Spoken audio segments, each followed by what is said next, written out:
The Noles already have an epic recruiting class right now with the number 3 class in the country, both in the On3 industry and the 247 composite rankings.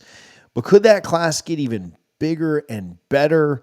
Well, FSU held their most important recruiting weekend of the year with the Miami game last weekend. And there was a lot of talk and a lot of speculation about the Noles waiting until that late into the year to hold their big recruiting weekend. Obviously, it made sense with the Miami game happening so late.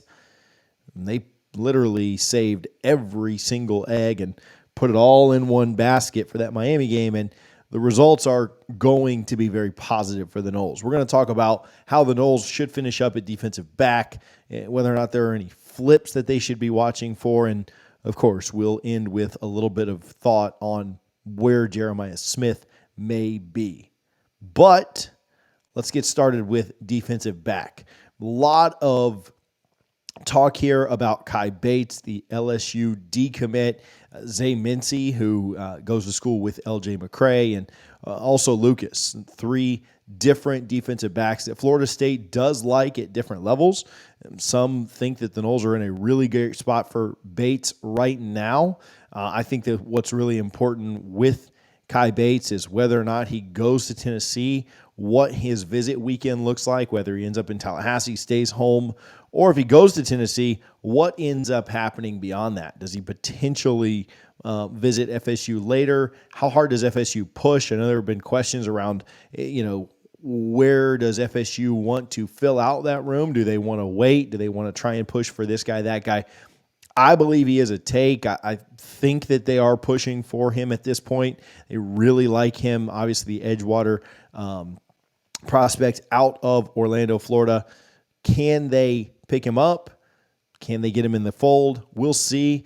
Xavier Lucas, another kid they really, really like, a 3-star DB. And then Zay Mincy. There's the big one there. Goes to Daytona Mainland, obviously teammates with LJ McCray. I think he's at the top of their board right now. Obviously UF, Miami, Alabama, all involved there. Where does he end up this weekend? Can the Noles get him back in December? Obviously, if you were able to pull Mincy, you might be able to use that as a little bit of a pull for McCray. But I think they really like Mincy. I don't think it's just a way to get McCray. Mincy may be preferred over the other 2. I like the Noles to land at least one of these 3 guys. I think they could make room for 2. I don't know if all 3 would end up committing to FSU or if that'd be the way that they push. But I could see 1 or 2 of these guys ending up in FSU's class. Obviously, you'd love to get Bates, Mincy. Lucas even would be a really big pickup at this point. They like all 3. How do the Noles finish? I think what we see and where we see these guys potentially visit over the next couple of weeks will be big. Are there any flips that Florida State should be watching for? Absolutely. Their fans should be tuned in for several guys that could end up flipping. We're going to talk about that in just a moment, but if you haven't already, make sure that you go get your tailgate tickets for the Florida game. Those are on sale right now. It's Noles Gators 2023.eventbrite.com. We tailgated in Orlando. We did something for the Virginia Tech game. We did a epic party for the Miami game last weekend. Tickets for the Florida State game tailgate are on sale now. If you're going to Gainesville, if you're going to watch us beat the Gators to get to 12-0, make sure that you're coming out to tailgate with us beforehand. You guys see the Blantons there in the shot. We do it big. Make sure that you're hanging out with us before that game. Tickets on sale now. Okay, what about Flip Watch? Who can the Noles get that is committed elsewhere? Let's start with the big one, LJ McCray. Listen, he just committed to the Gators, but very quickly after committing, the Gators lost some pretty unimpressive games. A blowout against Georgia, a game they lost against 2-win Arkansas that LJ was very aware of, very attentive of, and then obviously the blowout loss to LSU where the defense gave up well over 600 yards to Jaden Daniels, 700 yards in total.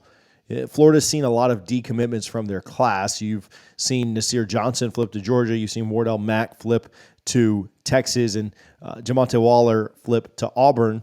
There's also a crystal ball in right now and some predictions saying that Amars Williams is going to flip to Ohio State. I've also seen that Ardarius Hayes, a linebacker commit, is now visiting Miami this weekend.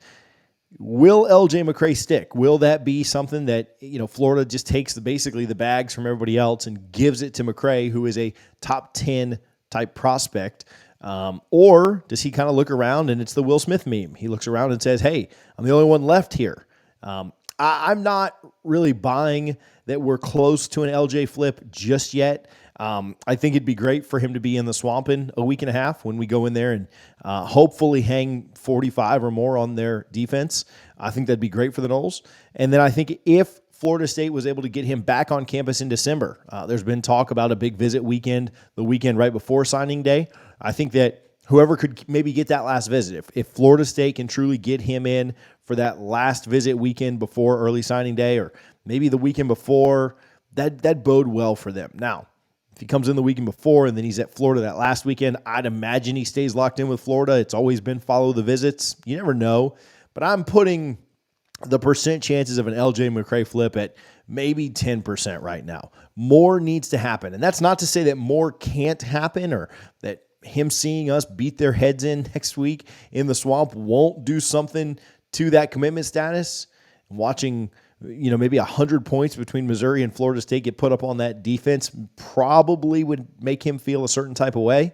But then if Florida State would probably still need to get him on campus the next month in December to pull off that flip. 10% right now.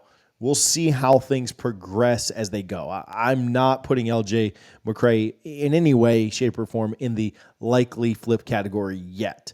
What about Jason Zanamella? He was supposed to be at the Miami game this weekend. Zach Blostein of Noles 247 reported that it sounds like USC played a little bit of defense there. He's coming up this weekend, or reportedly coming up this weekend. I think it'd be big to see there what happens there. Can Florida State get him to commit to an official visit in December?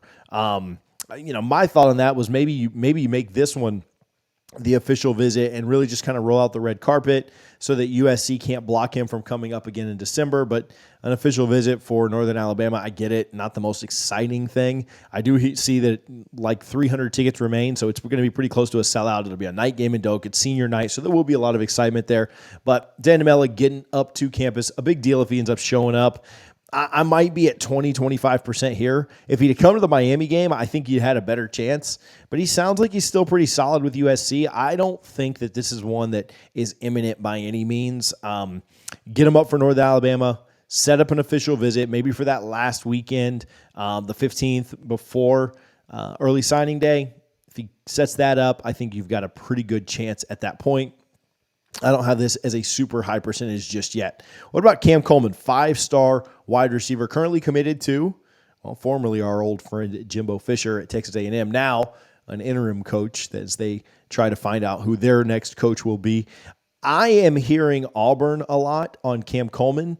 I don't think he stays committed to Texas A&M. Now, I do think that they would very likely up their NIL bags. We'll see if he stays committed there, but I am feeling like this is an Auburn win. I think that the proximity, just kind of where he lives, how close he is kind of pushing me in that direction. Could the Noles land him? Absolutely. I think it's big that he was in Tallahassee for this game, came with Jeremiah Smith.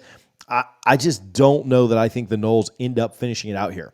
I don't have any inside info. I haven't been told that Cam Coleman is an Auburn lock or anything like that. It's just when I talk to people, when I hear kind of the buzz around what they're thinking, where things are lining up for him, I think Auburn drops a pretty fat bag and picks up Cam Coleman. I think Auburn's going to do some special things in the last week or two, last 6 weeks or so, really, before early signing day, and I think Cam Coleman's probably going to be part of that. Here's an interesting one. A former 5-star wide receiver, now a high 4-star, seems to be a little bit of talk around him that's kind of popping up here and there, and that's JoJo Trader. Current Miami commit. Could the Noles flip Trader? I'm putting a pause on this one for right now. I think they could. I do think it's possible to get JoJo Trader, but he didn't come up last week. He wasn't here for the Miami game. I think that's a big sign. Follow the visits. Does he end up making it to campus at some other point? I'm not 100% sure on Trader, but If he was to make it to campus, I think that's when your alert signals would go up. I know Steve Wiltfong of 247 said that he's hearing some smoke around JoJo Trader.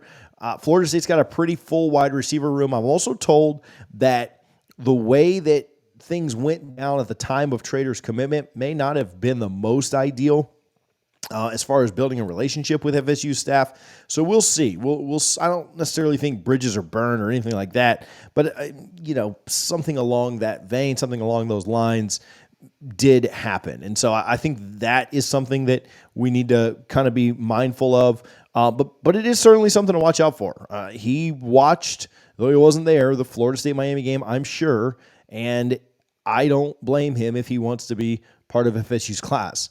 See how much his interest level is there. See how much Florida State's interest level is there. Again, Wilt Fong's kind of plugged in on that one. I don't know that I'm even going to put a percentage on this one yet, just because I haven't heard enough around this recruitment and the latest developments, but we will certainly keep updated. I've got some South Florida folks that I am going to talk with throughout the rest of this week and early next week, Thanksgiving week, and I expect to have a little bit more of an update there. Jeremiah Smith is the big one. He's the one that everyone's pointing to and everyone's looking at. Number one player in the country, 5-star wide receiver from down there in South Florida. And there's a lot of questions. Are the Noles truly trending? It sounds like when you read the Ohio State reports, when you even read the Miami reports, Miami feels like they're in a really good spot for Jeremiah Smith, according to their 247 site. When you read the Ohio State folks, whether it be On3 or 247, they still feel really, really good.